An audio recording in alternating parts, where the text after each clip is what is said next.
ഒരു പെണ്ണ് വിചാരിച്ചാ ഇവിടെ അങ്ങ് വിപ്ലവം ഉണ്ടാക്കി കളയാന്ന് വിചാരിച്ച മൊട്ടയടിച്ചിട്ടുള്ള റോഡ് കിട നടത്തറ കാണിച്ചു തരാടി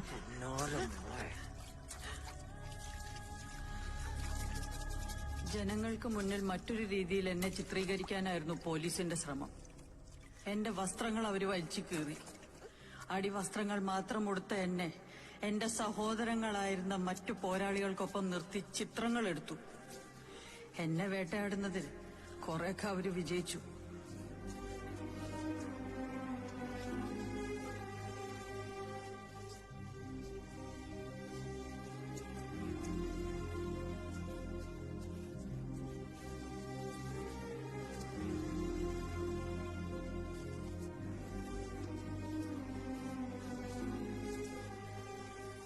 എന്നെ പോലെ നൂറുകണക്കിന് സുജാതമാർ വെളിയിലുള്ളപ്പോൾ എന്റെ ജീവനെക്കുറിച്ച് എനിക്ക് ഒരാശങ്കയുമില്ല.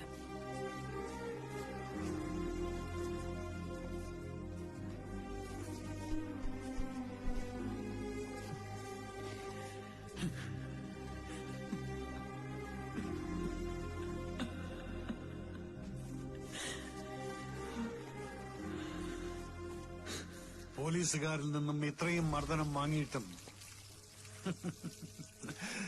സുജാത ചിരിച്ചുകൊണ്ടേയിരുന്നു. അതിന് കാരണം എന്താണെന്നറിയോ? ഏത് പ്രസ്ഥാനത്തിന് വേണ്ടിയിട്ട് അവർ പോരാടിയോ അവർക്ക് സ്വാതന്ത്ര്യം കിട്ടി എന്നുള്ളത് ഉറപ്പായി.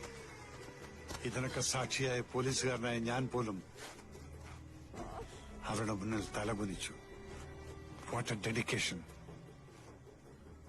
She proved to be a leader.